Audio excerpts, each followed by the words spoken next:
धरती राम जी, राजा जनक अपमान पर अपमान करते चले जा रहे हैं और आप बैठे बैठे मुस्कुरा रहे हैं। निश्चित रूप से यह मधुरी मुस्कान आपके स्वभाव के अनुकूल है, किंतु प्रभु राजा जनक के द्वारा कहा एक एक शब्द, एक एक अक्षर, एक एक गद्य, एक एक वर्ण, एक एक वाक्य, एक एक पंक्ति लक्ष्मण के हृदय को विदीर्ण करती चली जा रही है। कारण जनक कहते हैं कि धरती पर कोई वीर शेष नहीं रह गया है। अब जन को माखे भटमानी तो वीर विहीन, मही मैं जानी तजऊ आस, निज निज गृह जाहू और लिखा न विधि वैदेही विवाहु। जनक कहते हैं हमारी पुत्री का विवाह विधाता ने लिखा ही नहीं है। यदि राजा जनक की पुत्री सीता का विवाह नहीं हो सका है तो इसके जिम्मेदार स्वयं राजा जनक हैं। लेकिन जनक स्वयं को दोष ना दे करके बल्कि वीरों को दोष दे रहे हैं, माता धरती का अपमान कर रहे हैं कि पृथ्वी पर कोई वीर नहीं शेष रह गया है। अरे शास्त्र का नियम तो यह कहता है कि माता पिता यदि अपनी पुत्री का विवाह करें तो संसार के प्रत्येक माता पिता को अपनी पुत्री के विवाह में 3 बातों पर विचार करना चाहिए। पुत्री का विवाह जिस घर में किया जा रहा है वह घर कैसा है, पुत्री का विवाह जिस वर के साथ किया जा रहा है वह वर कैसा है, और पुत्री का विवाह जिस कुल में किया जा रहा है वह कुल कैसा है। इन 3 बातों पर माता पिता को विचार करना चाहिए। यदि ये तीनों अनुकूल प्राप्त हो जाएं तो कन्या का विवाह किया जाए, और यदि ये तीनों अनुकूल नहीं है तो चाहे कन्या कुंवारी क्यों न बनी रहे, लेकिन प्रतिकूल परिस्थिति पर माता पिता को कन्या का विवाह नहीं करना चाहिए। ये शास्त्र कहता है जो घर पर कुल होए अनूपा तो करी विवाह, सुता अनरूपा नत बरु कन्या रहे कुंवारी। चाहे कन्या कुंवारी क्यों न बनी रहे, लेकिन प्रतिकूल परिस्थिति पर माता पिता को कन्या का विवाह नहीं करना चाहिए, ये नियम है। लेकिन जनक जब अपनी पुत्री सीता का विवाह करने की बात कहते हैं तो कहा सोई पुरारी को दंड कठोरा, राज समाज आज जोई तोरा, त्रिभुवन जय समेत वैदेही और बिना विचार। माने जो धनुष तोड़ देगा तो बिना विचार करके सीता का विवाह कर देंगे जनक, और जो कार्य बिना विचार के किया जाता है तो फिर नियम यह लग जाता है कि बिना विचारे जो करें सो पाछे, उनको तो अंत में पछताना ही पड़ता है।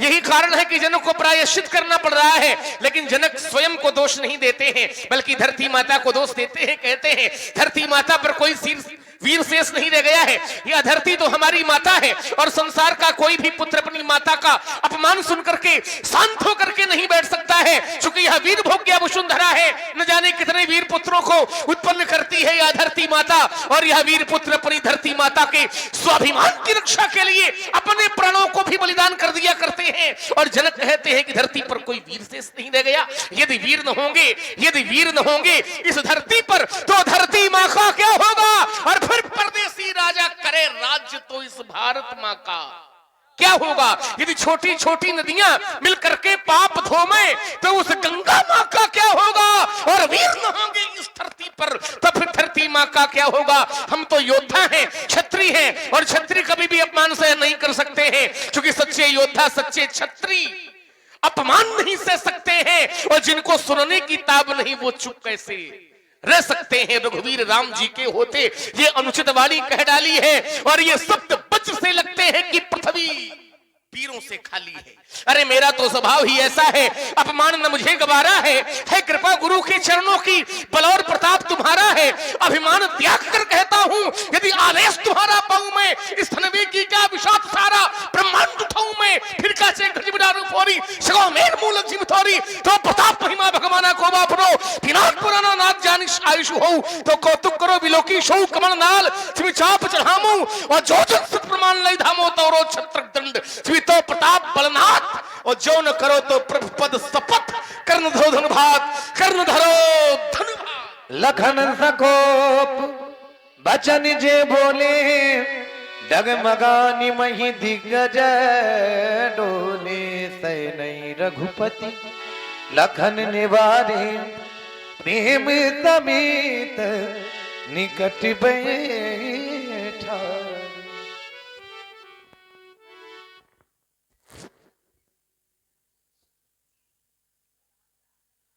शांत हो जाओ भैया,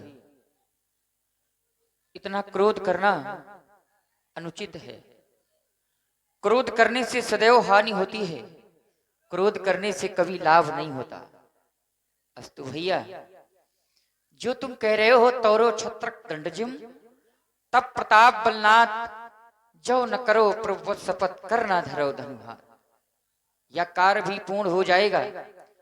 जब हमारे श्री गुरुदेव भगवान हमें आदेशित करेंगे तो यह कार्य अवश्य संपूर्ण हो जाएगा। तब तक के लिए शांत हो जाओ भैया, शांत होकर के बैठो।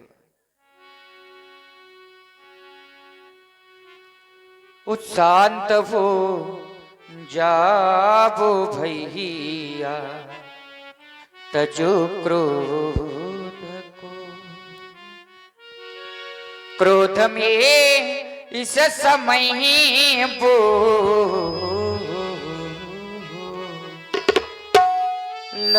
ही नहीं, क्रोध में इस समय बोलना ही नहीं। शांत हो जाब भैया तजो क्रोध को।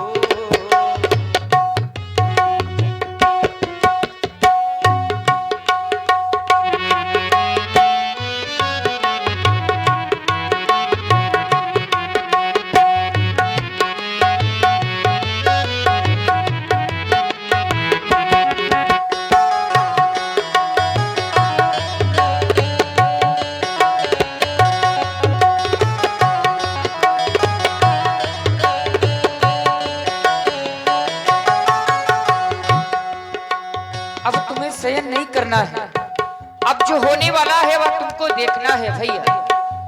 शयन को जान कर शयन करना नहीं, शयन को जान कर शयन करना नहीं। शांत रहना लखन बोलना ही नहीं, शांत रहना लखन बोलना ही नहीं। बैठ गुल जल पिता मिथली सही, बैठ गुल जल पिता मिथली सही।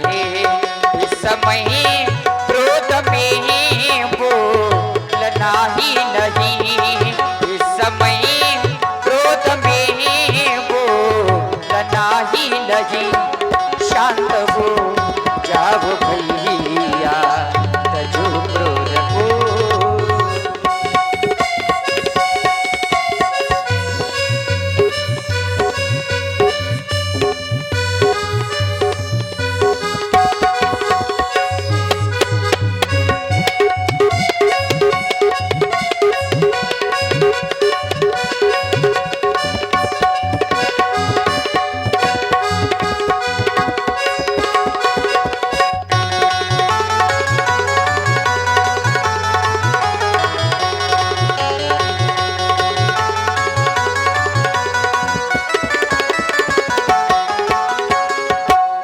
तुम्हारी रोज भरे वचनों को जब एक माँ सुनती है लक्ष्मण, या तो सारा संसार जानता है कि माँ का हृदय कितना कोमल होता है।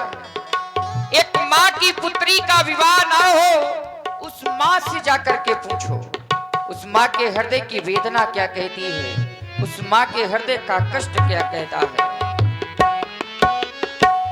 माँ सुनैना सुनैना, ये माँ सुनैना सुनैना सुनैना, ये माँ सुनैना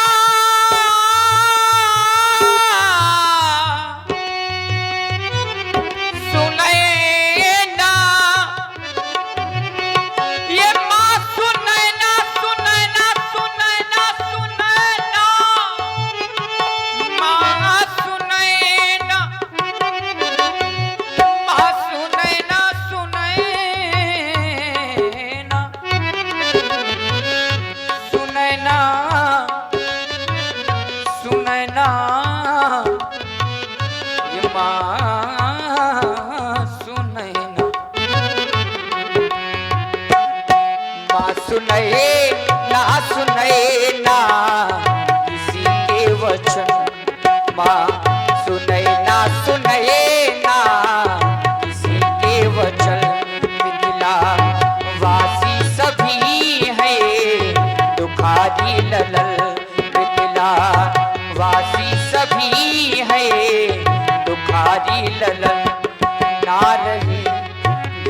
सुवारी कुंवर जान